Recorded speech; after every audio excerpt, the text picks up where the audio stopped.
Acompanhe a reportagem. Um a um, quadros que valem milhões de reais são retirados de um esconderijo debaixo de uma cama. O último era o mais procurado pela polícia. Sol Poente, de Tarsila do Amaral, que deu nome à operação. Só a obra de 1929, que já foi exposta em diversos museus em todo o mundo, está avaliada em 250 milhões de reais. Para conseguir recuperar as pinturas, uma verdadeira força-tarefa foi montada. Os agentes da Delegacia Especial de Atendimento à Pessoa da Terceira Idade chegaram cedo ao imóvel, onde estariam alguns dos alvos da operação. O endereço? Este prédio em Ipanema, na zona sul do Rio. Quando perceberam a movimentação da polícia, os criminosos tentaram fugir pela janela do apartamento. Chegaram a cortar uma tela de proteção. Os agentes tiveram que ser rápidos para impedir a fuga. No apartamento, eles encontraram diversos quadros. As pinturas são de uma idosa de 82 anos, dona de uma das coleções de obras de arte mais importantes do país. A polícia listou 16 obras roubadas dela e também avaliou os valores. São quadros de pintores de fama internacional. Além de Tarsila do Amaral, aparece também na lista o artista Di Cavalcanti. Segundo os agentes, só essas obras estão avaliadas em 709 milhões de reais. A polícia estima que o prejuízo da vítima chegou a 725 milhões. Ela foi mantida em cárcere privado pela própria filha, que com a ajuda de uma quadrilha também obrigou a mulher a fazer transferências bancárias e roubaram joias. A polícia já sabe que 2 quadros não estão mais no Brasil. Foram adquiridos pelo Museu de Arte Latino-Americana, que fica em Buenos Aires, na Argentina. A galeria que fez a negociação disse que não suspeitou que se tratava de um crime, porque quem entregou as obras para venda foi a filha da idosa. 3 obras foram recuperadas em São Paulo. Uma delas é O Sono, da Tarsila do Amaral. A filha da vítima saiu do apartamento em Ipanema com o rosto coberto. Para preservar a imagem da mãe, o nome dela não foi divulgado. Também foram presos Jaqueline Stanesco, Rosa Stanesco Nicolau e Gabriel Nicolau. Pelo menos outras 2 pessoas que participaram do crime são consideradas foragidas.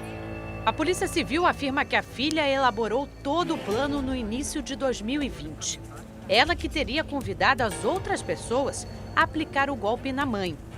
A idosa de 82 anos foi abordada na saída de uma agência bancária em Copacabana. As golpistas disseram que conseguiriam curar a filha dela, que estaria passando por problemas psicológicos. A mãe fez um pagamento de 5 milhões de reais e o tratamento da filha passou a ser feito em casa. Quando a vítima percebeu que era um golpe, passou a ser ameaçada, extorquida e mantida em cárcere privado. Um dia, quando a filha saiu de casa, a mulher conseguiu fugir e procurou a polícia.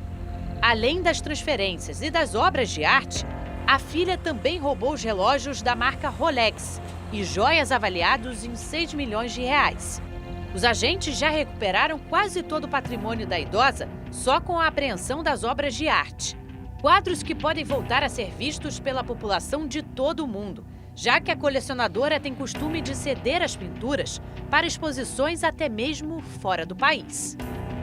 Boa noite, Bate. Boa noite a todos. A gente vai conversar agora com o doutor Gilberto Ribeiro, que é o delegado titular aqui da Delegacia de Atendimento à Pessoa da Terceira Idade. Ele vai falar todos os detalhes sobre essa operação que prendeu 4 pessoas. Doutor, tudo começou, com esse golpe aí, a idosa que era enganada pela própria filha, foi mantida em cárcere privado e, através desse depoimento da idosa, vocês chegaram até a quadrilha, né? Boa noite.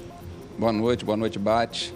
Sim, a gente recebeu uma denúncia que veio a partir da própria idosa, depois que ela conseguiu se livrar do cárcere em que ela se encontrava. E, a partir daí, com as informações que ela nos forneceu, foi possível chegar a esses criminosos. E ela ficava trancada, ela ficou quase um mês trancada, né? Ela não conseguia sair, não se alimentava direito. Ela ficou, na verdade, ela ficou muito mais do que isso. Ela ficou mais de 1 ano trancada. né?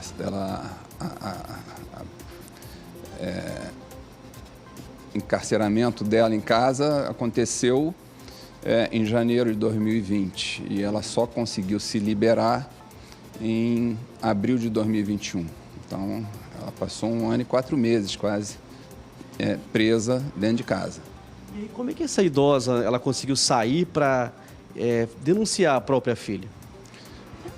Depois que ela conseguiu se liberar, ela contratou um advogado, mas teve antes que lutar contra os receios e os medos que ela adquiriu durante esse período em que ficou em cárcere privado, em virtude das ameaças sofridas, das agressões, né?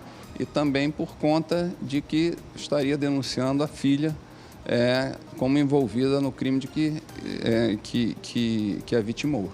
Um prejuízo avaliado em 700 milhões de reais, né? A gente tem obras aí de Tarsila de Amaral, e um dos quadros aí avaliados em quase 300 mil reais. Os quadros são avaliados muito mais do que isso, né? Os quadros eles têm uma estimativa de preço que variam, né, os da Tarsila, entre 150 milhões e 300 milhões. Então, assim, são 3 Tarsilas, né? Você imagina o valor a que se chega no final dessas contas. Esses quadros, eles eram vendidos para outros países?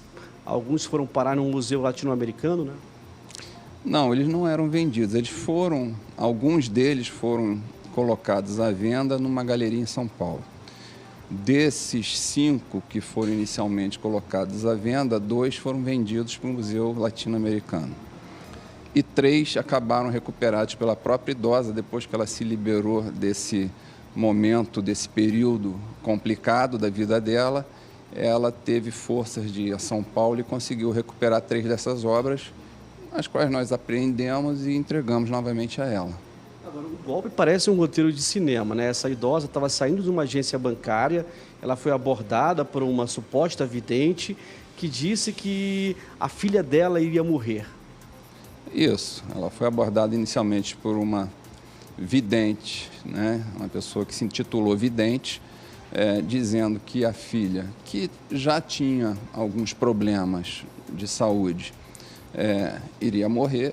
A idosa já tinha também esse lado místico desenvolvido, acreditou diante de algumas informações que foram passadas e a partir daí o golpe foi se desenrolando, com a apresentação de outras videntes que comprovavam a teoria inicial de que a menina estaria com problemas gravíssimos que levariam à morte, né? E depois uma outra vidente também confirmou essa situação toda e aí se formou todo esse enredo para tomar o dinheiro da idosa. Muito obrigado por Gilberto Ribeiro, da Delegacia de Atendimento à Pessoa da Terceira Idade aqui do Rio de Janeiro. Bate, é com você.